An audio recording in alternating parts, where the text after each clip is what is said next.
Hello दोस्तों, कैसे हैं आप सब। आज जो मैं कहानी लेकर आया हूँ आपके लिए वो एक छोटे से गांव की है जिसका नाम है धुरावा।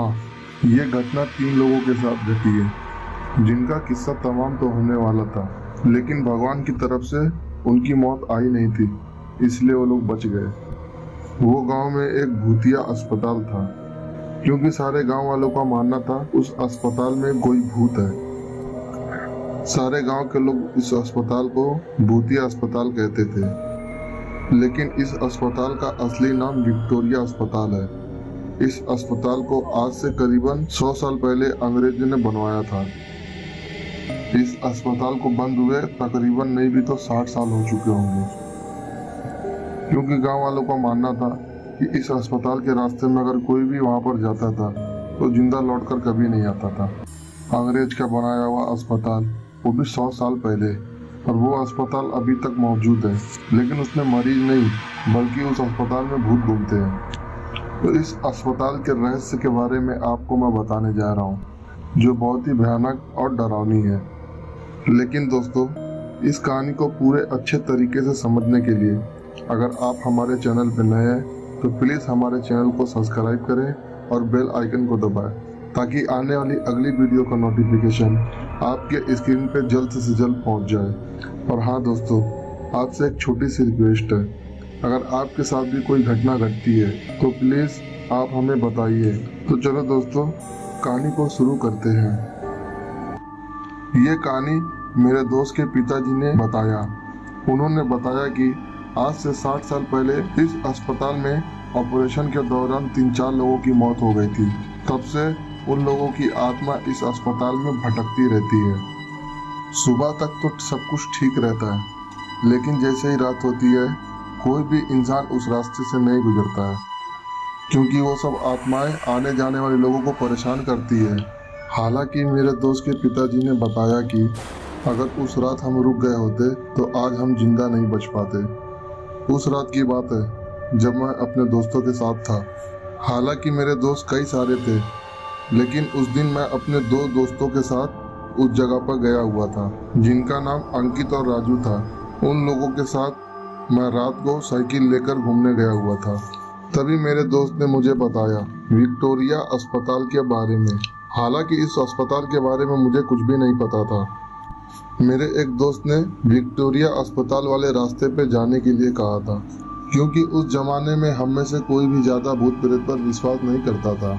कहा जाता है कि पहले के लोगों में हिम्मत बहुत थी, वो रात बिरात कहीं भी चले जाते थे, क्योंकि उन लोगों को भूत से ज्यादा डर नहीं लगता था।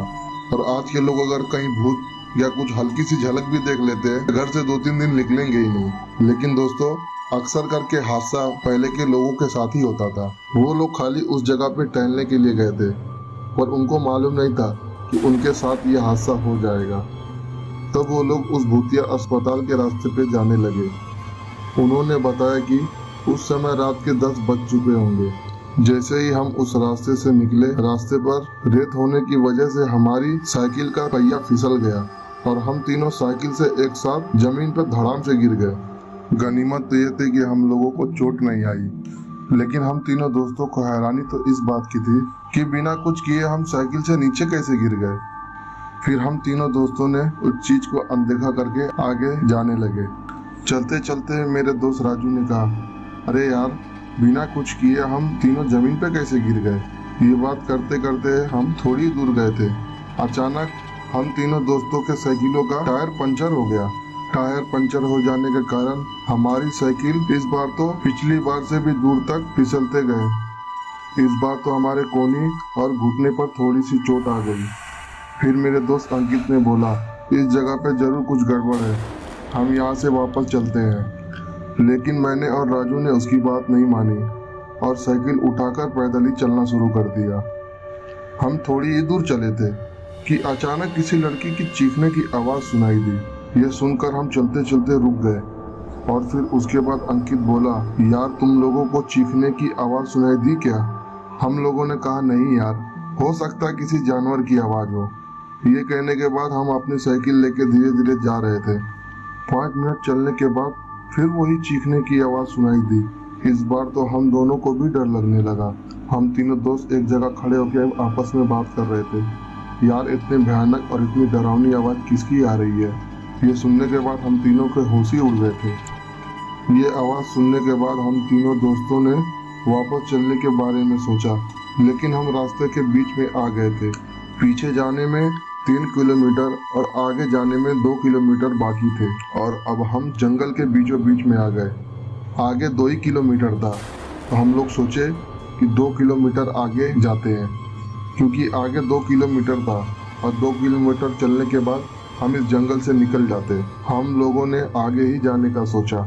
थोड़ा देर आगे जाते जाते हमें एक जगह एक बरगद का पेड़ दिखा और उस बरगद के पेड़ के नीचे एक औरत दिखाई दी। इतनी रात को अकेले औरत को देखकर हमारे तो रोंगटे ही खड़े हो गए थे। उस औरत को देखने के बाद हम लोगों ने पीछे मुड़ने का सोचा, तभी वो औरत हमारे धीरे धीरे करीब आ रही थी, लेकिन वो औरत एक बूढ़ी थी।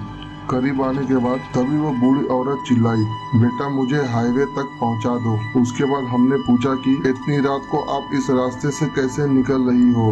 तो उस बुढ़िया ने कहा, मैं पड़ोस के गांव में रहने वाली हूँ और मेरे पास पैसे नहीं है, इसलिए मैं पैदल ही निकल गई थी। इस हाईवे के पार होने के बाद ही मेरा गाँव है।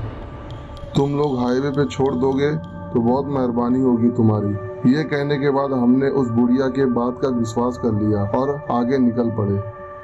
रास्ते में बुढ़िया हमसे सारी बात पूछने लगी, बेटा तुम लोग इस जंगल में क्या करने के लिए आए हो? क्या तुम्हें इस जंगल के बारे में कुछ पता नहीं है? हम लोगों ने कहा, हमें सब कुछ पता है दादी जी, लेकिन फिर भी हम यहाँ पर घूमने के लिए आए हैं। उस बुढ़िया ने कहा, क्या तुम लोगों को अपनी जान प्यारी नहीं है? ये कहते कहते वो बुढ़िया हम तीनों के पीछे चल रही थी। उसके बाद हम तीनों दोस्त आपस में ही बात कर रहे थे। तभी राजू ने बोला कि लो माँ जी, आपका रास्ता आ गया। और वो जैसे ही पीछे मुड़कर देखा तो वहाँ कोई भी नहीं था। हम तीनों की तो सिट्टी पिट्टी ही गुल हो गई। हम लोगों ने ये नज़ारा देखने के बाद अपनी साइकिल को वहीं पे फेंका और साइकिल फेंकने के बाद हम वहाँ से भागने लगे। भागते भागते अंकित ठोकर खा के गिर गया। जैसे ही हम अंकित के पास पहुँचे तो हमें जोरों से चीख सुनाई दी। ये सुनने के बाद हम अंकित को उठाए और वहाँ से भागने लगे। भागते भागते हम अस्पताल के पास वाले एक कब्रिस्तान के पास पहुँच गए। कब्रिस्तान के पास पहुँचने के बाद हम तीनों दोस्त वहीं पे रुक गए, लेकिन कब्रिस्तान के पीछे हमें एक छोटी सी लड़की दिखाई दी। ये देखने के बाद तो हम और भी डर गए। हम लोगों ने सोचा आज हम यहाँ से जिंदा बचकर जाने वाले नहीं हैं। वो लोग पसीने में पूरी तरह डूब चुके थे और थर थर काँप रहे थे। लेकिन दोस्तों, ये सब घटना होते होते 12 बज चुके थे।